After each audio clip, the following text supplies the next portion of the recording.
16장 35절부터 52절까지입니다. 에스겔 16장 35절부터 52절입니다.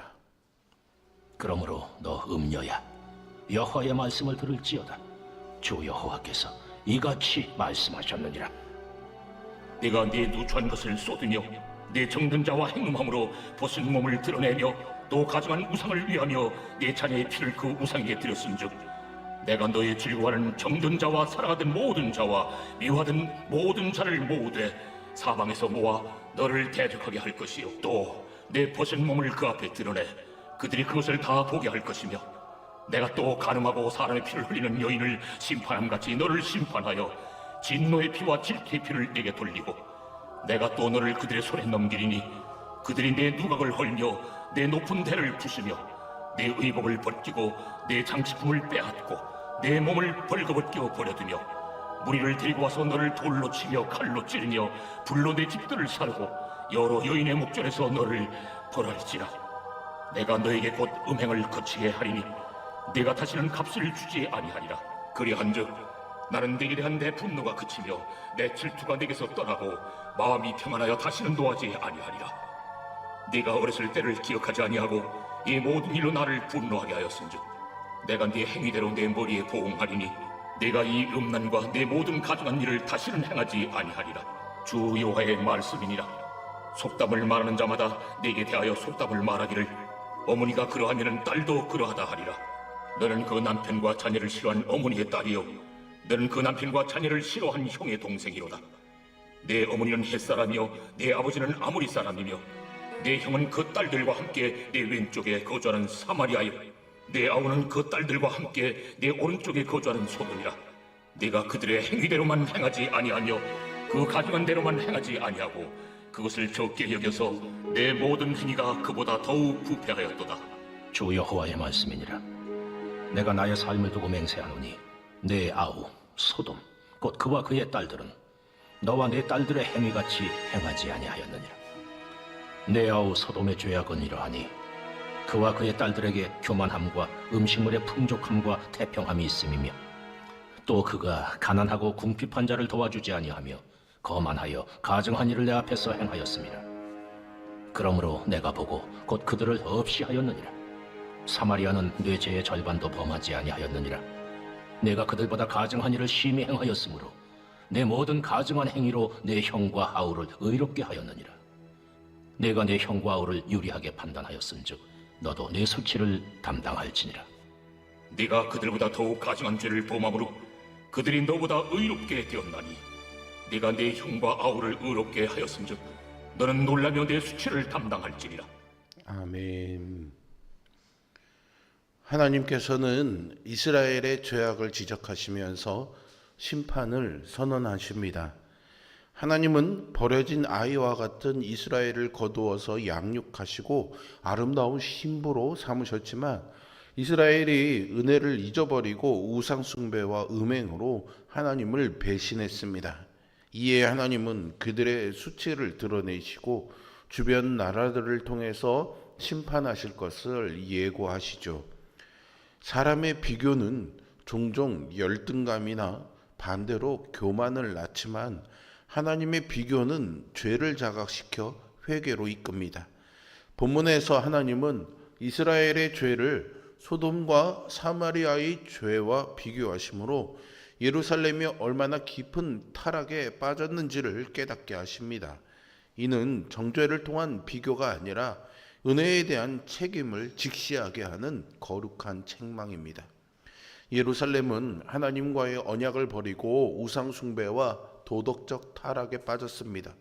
그 결과 두려운 패망과 견디기 힘든 수치를 겪게 되었지요. 본문은 하나님의 심판이 단순한 형벌 차원을 넘어서서 죄에 대한 공의로운 보응임을 분명히 보여줍니다. 이스라엘의 죄에 대한 하나님의 심판을 묵상하면서 우리가 배워야 할 교훈이 무엇인지 살펴보도록 하겠습니다. 하나님이 예루살렘의 아름다움과 영화로움을 베푸셨지만 예루살렘은 그 은혜로 오히려 영적 정치적 타락의 도구로 삼았습니다. 하나님은 이스라엘을 음녀로 비유하시며 그들의 패역한 행위를 준엄하게 꾸짖으시죠. 그들의 우상 숭배가 언약을 배반한 영적 간음과 같았기 때문입니다. 이제 하나님은 그들의 배교에 대해서 심판하시겠다고 선언하시며 그 심판을 구체적으로 말씀하셔서 그들의 막연한 낙관주의에 경종을 울리게 하십니다. 여전히 이스라엘은 자신들의 죄악상에도 불구하고 성전이 예루살렘에 있기에 자신들이 하나님의 택한 백성이기에 절대로 심판은 임하지 않을 거다라는 그런 안일한 생각에 빠져 있었거든요. 하나님은 그들이 즐거워하던 정든 자, 그러니까 동맹국과 적대 국가들이 모두 이스라엘에게 등을 돌리고 대적하도록 국제 정치 상황을 바꿔놓겠다고 선언하십니다. 이는 이스라엘이 의지했던 모든 것을 빼앗고 그들의 수치를 만천하에 드러내시겠다는 심판의 메시지로서 바벨론과 주변 나라들에 의해 예루살렘이 멸망할 것임을 예고한 것이죠. 예루살렘의 부와 영광, 그들이 의지하던 모든 것들이 한순간에 무너지고 오히려 그들이 신뢰했던 나라들이 심판의 도구가 되어서 예루살렘을 멸망시킬 것입니다. 바벨론 등 강대국들은 예루살렘을 공격해 성읍을 파괴하고 백성을 죽이며 모든 것을 약탈할 것입니다. 그러나 이스라엘 백성들에게 닥친 비극은 이런 단순한 물질적 파괴가 아니었습니다. 하나님과의 언약 관계가 파괴됨으로써 하나님의 보호하심, 하나님의 지켜주심을 잃어버리게 되었다는 점이었죠. 하나님을 향한 신뢰와 순종을 버리고 우상을 섬김으로써 하나님과의 관계가 단절되고 결국에는 하나님의 보호하심을 입지 못하게 되었습니다. 그들은 더 이상 하나님의 특별한 백성이 아니었으므로 이제껏 누리던 모든 축복과 안전도 사라졌습니다. 오늘날 우리 역시 하나님이 주신 영적인 축복과 평안, 풍요 속에서 살아가고 있습니다.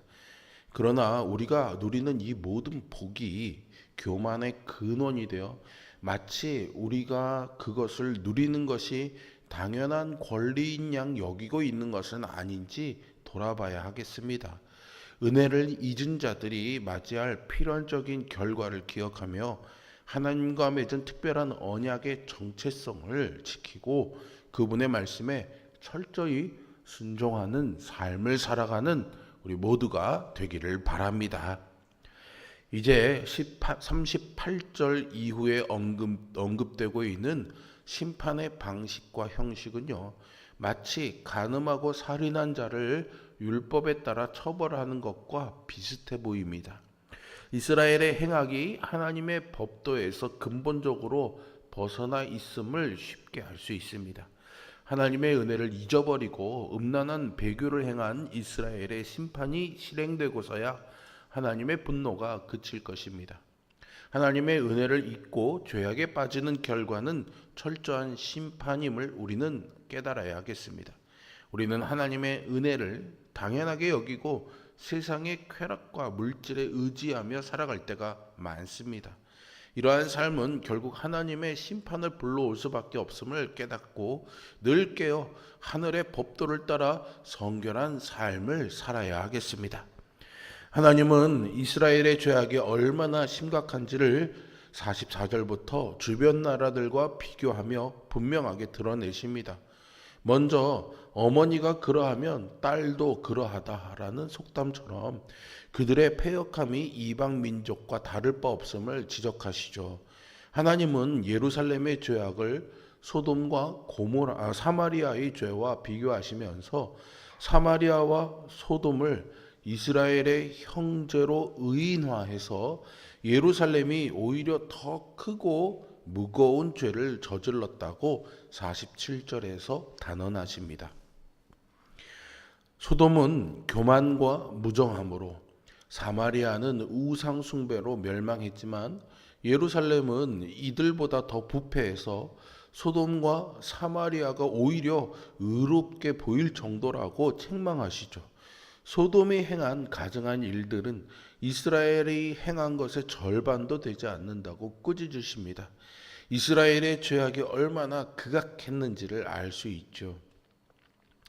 소돔의 죄악은 풍족함과 태평함 속에서 교만해져 이기적인 마음으로 주변의 궁핍한 자들을 돌보지 않은 것이었습니다. 사마리아는 가증한 행위로 심판을 받았습니다. 그러나 이스라엘은 그들보다 더 심각한 죄를 저질렀기에 소돔과 사마리아가 오히려 의롭게 보일 정도라고 탄식하신 것이죠. 50절과 52절 사이에서 4번이나 반복되는 가증한 일은 창세기 19장에서 동성애적인 생활 방식을 가리키는 것으로 부패한 도시를 대표하는 상징과도 같습니다. 이러한 불의 때문에 하나님은 간음한 여자와 살인자를 심판하듯 예루살렘을 심판할 수 밖에 없다고 말씀하시죠. 예루살렘이 주변 나라들보다 더 큰 수치와 조롱을 당하게 되리라 선언하신 겁니다. 우리는 다른 사람의 잘못은요 쉽게 판단하고 또 비판하지만 자기의 죄에 대해서는 관대한 경향이 있습니다. 쉬운 말로 내로남불 같은 형식들이 굉장히 많은 거죠. 그것은 우리의 신앙에 대해서도 마찬가지입니다. 우리가 지금 이렇게 에스겔서를 읽어가며 예루살렘에 대한 심판을 예고하고 있지만 묵상하고 있지만 우리가 이 말씀을 그렇게 심각하게 받아들이지 않는 이유는 나는 그래도 이 이스라엘보다는 더 낫다. 나는 소돔과 고모라 같지는 않다라는 그런 생각을 갖고 있기 때문입니다. 그런데 여러분 정말로 우리나 우리 교회가 구약의 사마리아나 소돔, 예루살렘보다 덜 부패했다고 단언할 수가 있을까요?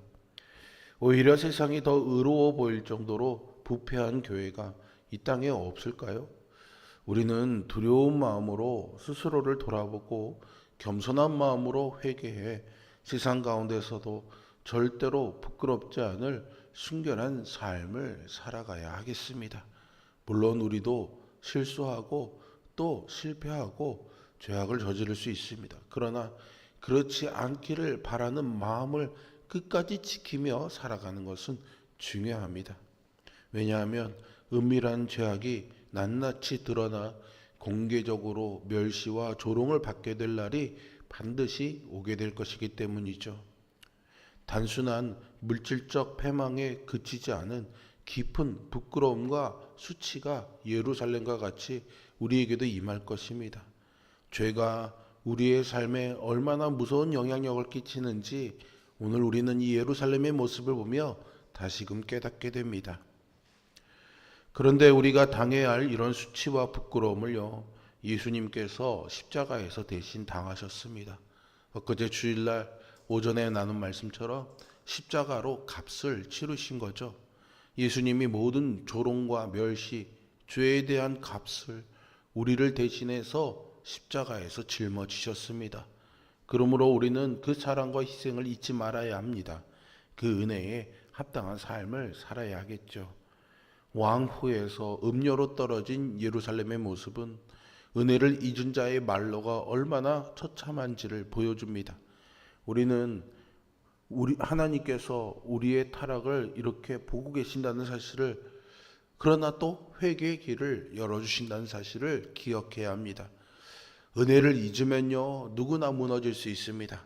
그러므로 성도는 은혜를 기억하고 처음 사랑을 회복해야 합니다. 진정한 정체성은 우리가 어떻게 하느냐가 아니라 하나님의 시선 안에서 정해집니다. 사람들의 판단과 사람들의 인정에서 오는 것이 아니라 하나님의 옳다 하심에서 오는 거죠. 죄를 향한 길을 끊으시는 하나님의 심판은 영원한 끝이 아니라 하나님의 백성을 되돌리시기 위한 회복의 시작임을 잊지 마십시오. 하나님의 은혜를 잊어버리고 배은망덕한 행위를 일삼은 이스라엘을 향한 하나님의 준엄한 심판이 있습니다. 그들의 죄악이 소돔과 사마리아보다 더 심각하다고 지적하시고 그들의 수치를 드러내고 징벌하실 것을 경고하십니다. 하나님의 은혜를 저버린 이스라엘은 결국 준엄한 심판을 받았고 멸망과 수치, 조롱의 대상이 되었습니다. 우리는 이러한 죄의 결과를 깨닫고 죄를 멀리하며 회개와 순종을 결심해야 합니다. 이 말씀을 통해 우리가 우리의 죄를 깨닫고 회개하며 하나님의 의로운 기준을 따라 살아가기를 결단하는 은혜가 있기를 소망합니다.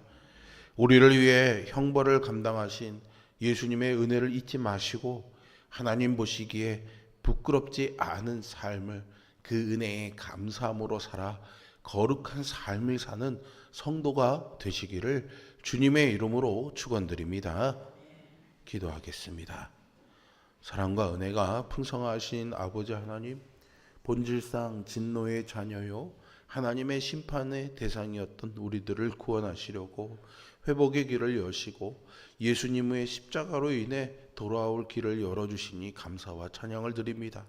그럼에도 불구하고 우리는 여전히 이스라엘처럼 이미 우리가 구원받았다고 성전에 머물고 있으니 우리는 안전하다는 아니라는 생각으로 살아가며 죄악을 범하고 있는 것은 아닌지 정직하게 우리의 심령, 우리의 삶을 돌아보게 하여 주시고 성령께서 깨닫게 하시는 은총으로 말미암아 늘 우리의 삶에 하나님의 진노 앞에 있을 죄악들을 회개하며 하나님께로 향하는 삶이 되도록 우리의 걸음을 인도하여 주시옵소서.